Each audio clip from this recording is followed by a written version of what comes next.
بسم اللہ الرحمن الرحیم۔ کل سونے سے پہلے بھی میں اکیلا تھا اور آج صبح اٹھ کر بھی میں نے محسوس کیا کہ میں اکیلا ہی تھا اور نہ جانے کب تک میں اکیلا رہوں گا۔ اور ان سب سے بڑی بات یہ ہے کہ I really don't care کہ میرے ساتھ کوئی ہے یا نہیں، کوئی میرے ساتھ ہے یا میں اکیلا ہوں۔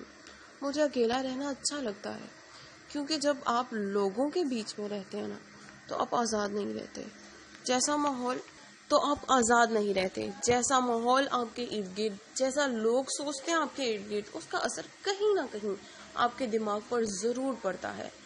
اکیلا رہنے سے لوگ آپ کو بولیں گے ضرور، یا یہ تو کسی سے بات ہی نہیں کرتا، اس کے تو کوئی دوست ہی نہیں ہے، اور آپ کو ایک آئسولیشن جیسی فیل آئے گی۔ آئسولیشن جب آپ پر کوئی کمنٹ کرے گا نا کہ بھائی یہ تو کسی سے بات بھی نہیں کرتا، کوئی پریشانی ہے کیا تجھے، اسی time at the same spot آپ اس بڑے ڈریم کے بارے میں سوچ رہے ہوں گے، دل ہی دل میں مسکرا رہے ہوں گے۔ آپ کے دماغ میں یہ چل رہا ہوگا کہ اگلے کچھ سالوں میں مجھے ایک کامیاب انسان بننا ہے، ایک شاندار بنگلہ بنانا ہے، ایک BMW خریدنی ہے۔ یہ آپ تب ہی سوچ سکتے ہیں جب آپ دنیا سے الگ ہو جائیں، اکیلے ہو جائیں، تبھی آپ یہ سوچ سکتے ہیں۔ اور جب آپ دنیا سے الگ ہو کر، اکیلے ہو کر صرف اپنے سپنوں کے بارے میں سوچتے ہو نا تو دنیا کی نظر میں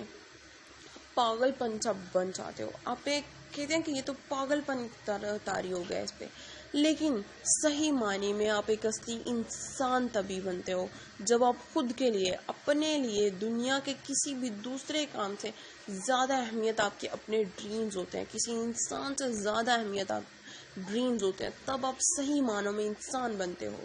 اکیلے رہنے کے نا بہت سارے فائدے ہیں۔ آپ کو کسی کی چمچا گیری نہیں کرنی پڑتی، لوگ آپ کو سیریس سمجھتے ہیں،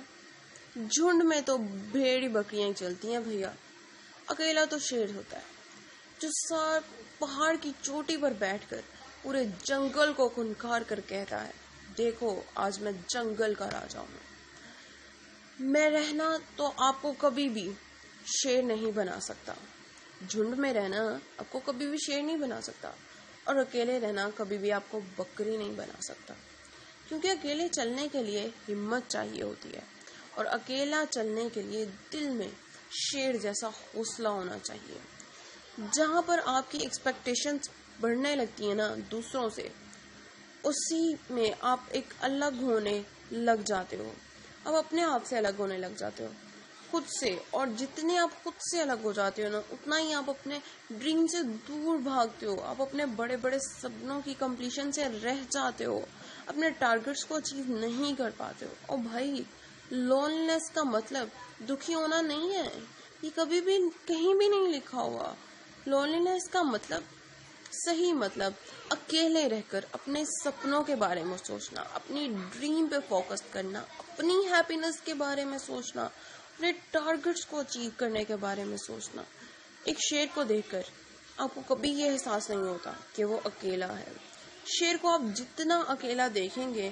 آپ کے من میں یہی آئے گا کہ یار یہ کتنا طاقتور ہے۔ ایک شیر کو دیکھ کر آپ کو کبھی بھی یہ احساس نہیں ہوگا کہ وہ کمزور ہے، وہ اکیلا دیکھ کر آپ کو یہ احساس ہوگا کہ وہ کتنا طاقتور ہے۔ بھائی جب شیر شکار کو نکلتا ہے نا تو وہ کبھی دوڑتے ہوئے نہیں ڈرتا، کیونکہ اس کو پتا ہے کہ اسے ایک ہی بار میں اپنا 100% دینا ہے، بیکاز اس کو پتا ہوتا ہے کہ اگر اس نے ایک بار میں اپنا شکار نہیں پکڑا تو شاید اس سے جنگل کے راجا کی جو تاج ہے نا وہ چھین لیا جائے گا، کیونکہ اس کے پاس دوبارہ اتنی طاقت نہیں رہے گی دوڑنے کے لیے۔ یقین جانیے جب آپ کسی کام میں اپنا 100% ڈال دیتے ہیں نا تو اس کام میں اس کے بعد 1% بھی ڈالنے کی ضرورت نہیں ہوتی، کیونکہ آپ اس کام کو ختم کر چکے ہوں گے، اپنے ٹارگٹ کو اچیو کر چکے ہوں گے، اور جب آپ اس ٹارگٹ کو اچیو کر چکے ہوں گے نا تو آپ بھی پہاڑ کی چوٹی پر شیر کی طرح بیٹھ کر اس پوری دنیا، انسانوں سے بھری دنیا کے جنگل کو خنخار کر کہیں گے دیکھو میں بھی شیر ہوں، اس لیے اکیلا ہوں، اور میں شیر ہوں اس لیے میں اکیلا ہوں۔ اگر اس دنیا میں کوئی انسان اکیلا ہے تو دنیا میں کامیاب ہونے کے پروبل ہے، کیونکہ وہ کوئی بکری نہیں ہے جو جھنڈ میں چلتی ہے، جو دوسروں کے سہارے پہ چلتی ہے۔ سب سے تیز دوڑنے والا کار کو ایک بنگل چلتا ہے، سب سے تیز دوڑنے والی جو کار ہوتی ہے نا، اس کو ایک سنگل بندہ چلاتا ہے، اور دشمن سے لڑنے والا جو طیارہ ہوتا ہے نا، جنگی طیارہ، اس کو بھی ایک ہی پائلٹ چلا رہا ہوتا ہے۔ اکیلے کا مطلب کمزوری نہیں ہوتا کبھی بھی، اس کا مطلب ہوتا ہے آپ اپنی ذمہ داریوں کو خود نبھانے کی طاقت رکھتے ہو۔ آپ نے دوسروں سے ریکویسٹ لینے، ان کی مدد مانگنے، ان کے آگے ہاتھ پھیلانے کی ضرورت نہیں ہے۔ اس لیے اپنے ڈریمز پہ فوکس کرو، پوری دنیا سے زیادہ اہمیت اپنی خوشی، اپنی ہیپینس کو دو۔ کبھی بھی میں یہ نہیں کہتی کہ سنگ دل بن جاؤ، لیکن اپنی ہیپینس کے بارے میں سوچو، اپنے ٹارگٹس کو اچیو کرنے کی کوشش کرو۔ Thank you.